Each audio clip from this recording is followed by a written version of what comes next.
Dear students, good morning, good evening all of you. एक बार फिर से KSR एकेडमी कॉमर्स इंस्टीट्यूट में आप सभी का बहुत बहुत स्वागत है। बहुत अच्छी तरीके से आप कैपिटल गेन को कवर कर रहे हैं और प्रीवियस में हमने जो कुछ भी कवर किया वो आपको बहुत अच्छी तरीके से समझ में आ रहा है। आज के लेक्चर्स में हम बात करने वाले हैं कि अगर आप कोई रेजिडेंशियल प्रॉपर्टी अगर आप सेल्स करते हैं तो उस पर आप किस तरह से कैपिटल गेन कैलकुलेट करोगे, चाहे वो शॉर्ट टर्म कैपिटल एसेट्स हैं चाहे वो लॉन्ग टर्म कैपिटल एसेट्स हैं। उसके ऊपर आपको कौन कौन से एग्जेम्पशन मिलेंगे, वो एग्जेम्पशन कितने टाइम तक रहेंगे, वो सब कुछ आज हम इस लेक्चर्स के अंदर डिटेल में कवर करने वाला है। सबसे पहले हम बात करेंगे यहां पर competition of long term capital gain in case of residential house property. Residential house property के बारे में हमने बात की थी। अगर आप कोई भी प्रॉपर्टी अगर आप 24 मंथ तक होल्ड करते हैं, 24 मंथ से ज्यादा अगर आप होल्ड करते हैं तो वो लॉन्ग टर्म कैपिटल एसेट्स माना जाता है। और लॉन्ग टर्म कैपिटल एसेट्स को अगर आप सेल्स करते हैं तो उस पर लॉन्ग टर्म कैपिटल गेन होता है, जो कि 20% चार्ज आपको टैक्स पे करना होता है। क्लियर हो गया आपको यहां तक? लॉन्ग टर्म कैपिटल एसेट्स अगर है उसको अगर आप सेल्स करते हो तो लॉन्ग टर्म कैपिटल गेन होता है जिस पर आपको 20% टैक्स पे करना। अब अगर हम बात करें कि अगर उस एसेट्स को आपने 24 मंथ के अंदर अंदर अगर आपने सेल्स कर दिया तो उसे हम बोलते हैं शॉर्ट टर्म कैपिटल गेन, जहां पर आपको स्लैब रेट के हिसाब से आपको टैक्स पे करना होता है। क्लियर है यहां तक? चलिए अब सबसे पहले हम बात करते हैं यहां पे, अगर प्रॉपर्टी आपने 24 मंथ से पहले पहले अगर आपने सेल कर दी, क्या कर दी सर? प्रॉपर्टी आपने 24 मंथ से पहले पहले आपने सेल्स कर दी, बिफोर 24 मंथ। ठीक है, 24 मंथ से पहले अगर आपने प्रॉपर्टी सेल्स कर दी तो उस पर आप कैलकुलेशन क्या होगा सर? आपका सेल्स कंसिडरेशन। सेल्स कंसिडरेशन का मतलब कि वो प्रॉपर्टी आपने कब सेल्स, कितने में सेल्स की, minus transfer cost. Transfer cost का मतलब ब्रोकरेज या और कोई भी आपको ट्रांसफर करने में अगर आपको जो भी कॉस्ट लगेगी वो आप माइनस करेंगे। यहां पर सर आएगी net value of consideration, net value of consideration. ठीक है, ये फिगर आपका आ जाएगा, minus acquisition cost. Acquisition cost का मतलब होता है सर परचेज। अब यहां पर सर आपका इंडक्शन कॉस्ट नहीं लगेगा क्योंकि ये short term capital assets. 24 month के अंदर अंदर अगर आपने सेल्स किए तो आपने जितने में परचेज किया, आपकी रजिस्ट्री के अंदर जो अब अमाउंट शो हो रहा है वो आपको यहां पर माइनस करना है। अगर आपने इसमें कुछ इंप्रूवमेंट करवाया है तो वो भी आप यहां पर सर माइनस कर सकते हैं, इंप्रूवमेंट कॉस्ट। तो ये आप माइनस करेंगे तो जो भी फिगर आएगा ये आएगा सर आपका शॉर्ट टर्म कैपिटल गेन। और ये आपको आपकी जो भी स्लेब रेट है, क्योंकि इंडिविजुअल्स के लिए स्लैब रेट एप्लीकेबल, अगर न्यू टैक्स डिजाइन में जाते हैं तो हम जैसे 0 से 3, 3 से 6, 6 से 9, 9 से 12, 12 से 15, ये जो स्लेब रेट है इसके हिसाब से आपको टैक्स पे करना है। क्लियर हो गया आपको यहां तक? अब सर यहां अगर आप चाहते हैं कि सर ये जो हाउस परचेज करके हम एक न्यू हाउस ले रहे हैं, इस हाउस को हम सेल्स करके अगर आप न्यू हाउस रेस कर रहे हैं, न्यू हाउस अगर आप परचेज कर रहे हैं तो क्या उसको एग्जम्पशन मिलेगा? Answer is no. यहां पर आपको कोई भी एग्जम्पशन नहीं मिलेगा। शॉर्ट टर्म कैपिटल एसेट्स अगर आप सेल्स कर रहे हो, वहां से अगर आपको शॉर्ट टर्म कैपिटल गेन हो रहा है तो आपको कोई भी एग्जम्पशन नहीं मिलेगा, चाहे आप विद इन 2 ईयर्स के अंदर आपको दूसरी हाउस प्रॉपर्टी अगर आप परचेज कर रहे हो तो। क्लियर हो गया आपको यहां तक? चलिए अब बात करते हैं सर हम लॉन्ग टर्म कैपिटल गेन। क्या बात करेंगे sir? Long term capital gain. Long term capital gain का मतलब जब आप आपकी एसेट्स को 24 मंथ से ज्यादा होल्ड करते हो और फिर अगर आप किसी को सेल्स करते हो। ठीक है, long term capital gain. Example समझते हैं।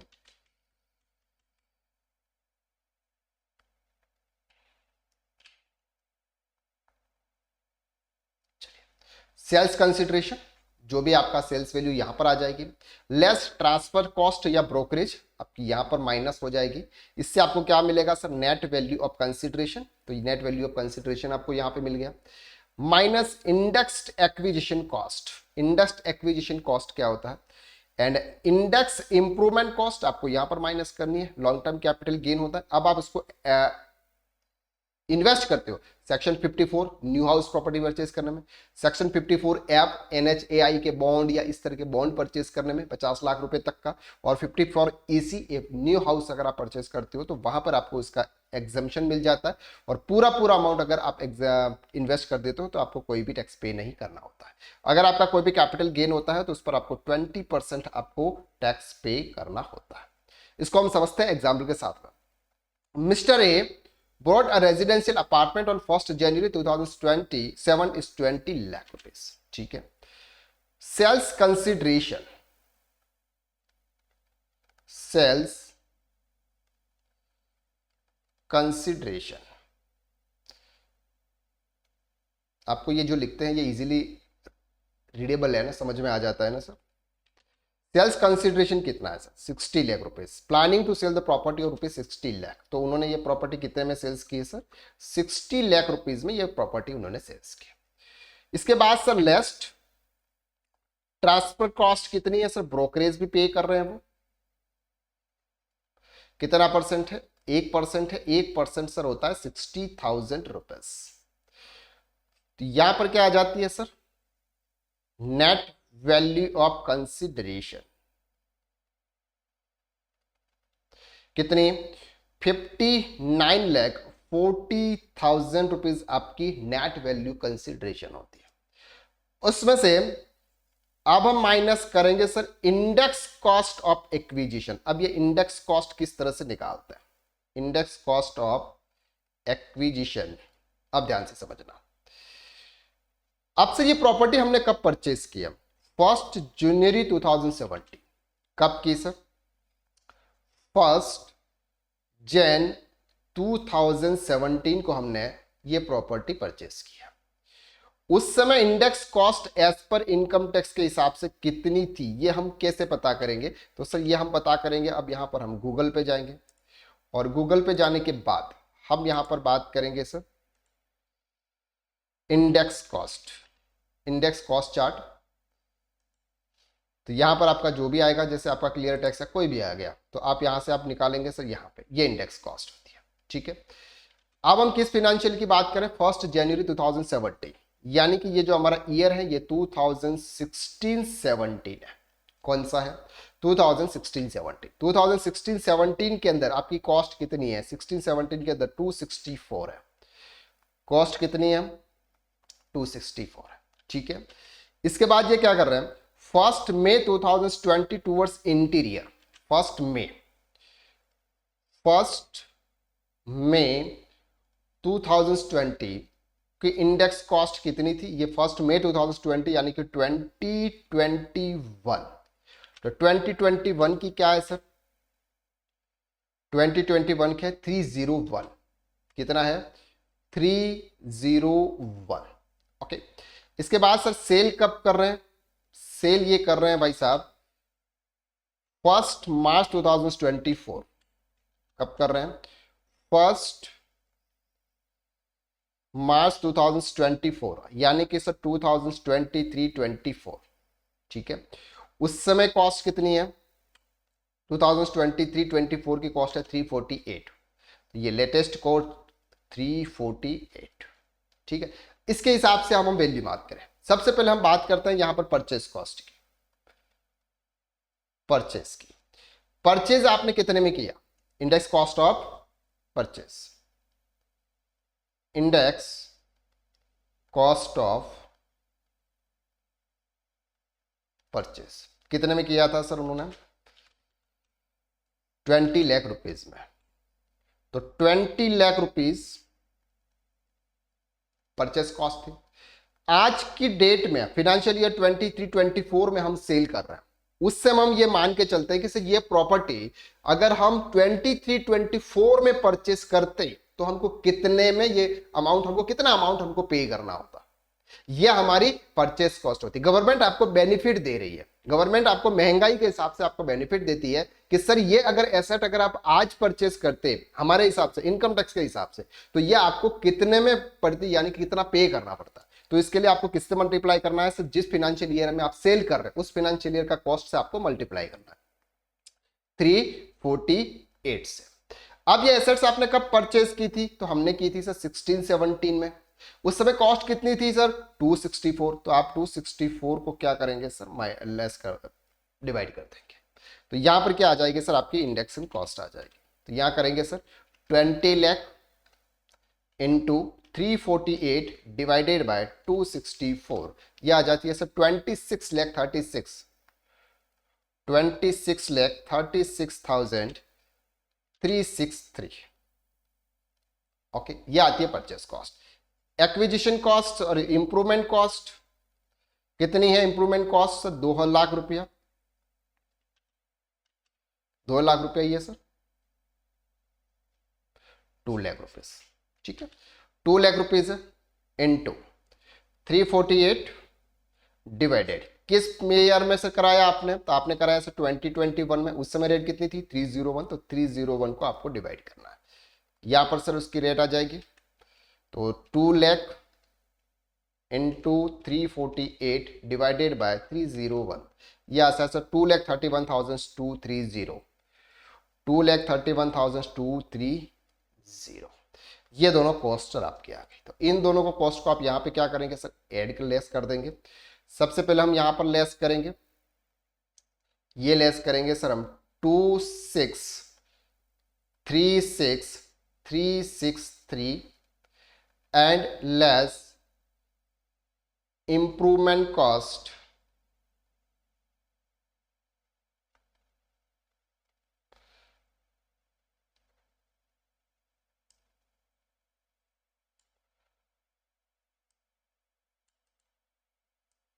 चलिए इंप्रूवमेंट कितना है सर? Divide sorry -231,230। ठीक है, तो लॉन्ग टर्म कैपिटल गेन। अब आपका लॉन्ग टर्म कैपिटल गेन आता है, कितना आता है सर? माइनस करेंगे आप यहां पे 59,40,000, 59,40,000 माइनस 2,63,6,363 माइनस 231,230, ये आपका है सर 3,72,000 सॉरी 30,72,407 आपका क्या आया sir? Long term capital gain. अब इस लॉन्ग टर्म कैपिटल गेन को अगर आपने इन्वेस्ट किया, किस किस में इन्वेस्ट किया? अगर आपने इन्वेस्ट किया सेक्शन 54, सेल करने से पहले अगर आपने 1 साल में कोई प्रॉपर्टी परचेज कर ली थी, या फिर इस प्रॉपर्टी को सेल करने के बाद आपने 2 साल के अंदर अंदर अगर आप इस प्रॉपर्टी सेल्स करने वाले हो, तो आपको इसका पूरा अमाउंट CGAS के अंदर आपको जमा कराना पड़ता है। कैपिटल गेन अकाउंट स्कीम के अंदर अगर आप ये पूरा अमाउंट जमा करा देते हो 30,72,407, इतना अमाउंट अगर आप वहां पर जमा करा देते हो, तो आपको सेक्शन 54 EC का मतलब होता है कि बॉन्ड, स्पेसिफाइड बॉन्ड अगर आप परचेज करते हो, जो कि हमने भी देखा था NHAI के, जो इस तरह के जो 4 बॉन्ड थे वो बॉन्ड, या फिर अगर आप नई प्रॉपर्टी सेक्शन 54F, जहां पर आपको प्रोपोर्शनेट इन्वेस्टमेंट आपको वहां पर मिलता है कि अगर आपने जितना सेल्स कंसिडरेशन है पूरा अगर आप इन्वेस्ट किया, तो आपको यहां पर इतना डिडक्शन एग्जम्पशन आपको वहां मिल जाता है। तो यहां पर आप अगर 54 पे फोकस करें, 54 में ये है कि अगर आप एक नई हाउस प्रॉपर्टी परचेज कर रहे हो, तो ये पूरा डिडक्शन आपको मिल जाता है 372,407। तो जीरो वैल्यू हो जाती है टैक्स ऑन कैपिटल गेन 0।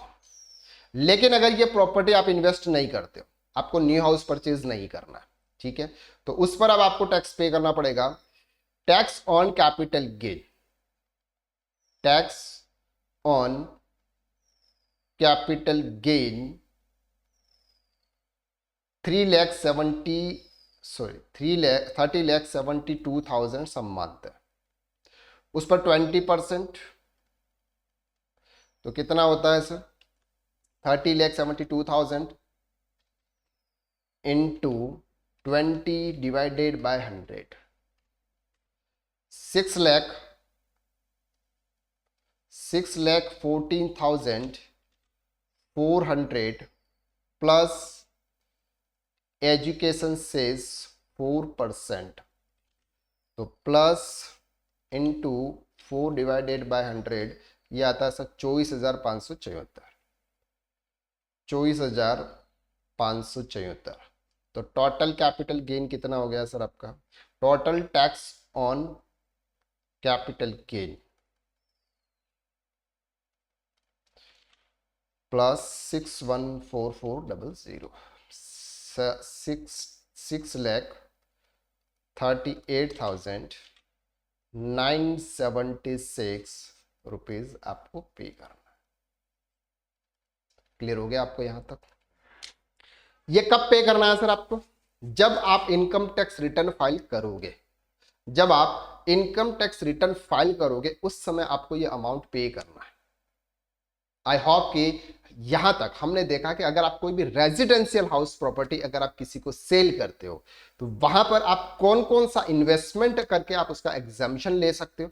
अगर आप इन्वेस्टमेंट नहीं करते हो, आप एग्जाम्पशन नहीं ले रहे हो, तो आपको किस तरह से ये अमाउंट टैक्सेबल होता है, कितना परसेंट आपको यहां पर टैक्स पे करना होता है, वो सब कुछ आज हमने इस लेक्चर के अंदर डिटेल में कवर किया। आई होप कि आपको इजीली क्लियर हो गया कि अगर आप कोई भी रेजिडेंशियल हाउस प्रॉपर्टी अगर आप सेल्स करते हो, चाहे वो शॉर्ट टर्म है चाहे वो लॉन्ग टर्म है। शॉर्ट टर्म होगी तो स्लैब रेट के हिसाब से आपको टैक्स पे करना है, जितना भी प्रॉफिट होगा उसका स्लैब रेट होगा। और अगर आपके लॉन्ग टर्म है तो आपको 20% के हिसाब से आपको टैक्स पे करना है। 20 पर 4% आपका एजुकेशन सेस आ जाता है। क्लियर हो गया आपको यहां तक? चलिए, तो आज के लिए बस इतना। नेक्स्ट लेक्चर में हम फिर मुलाकात करते हैं, तब तक के लिए थैंक यू सो मच।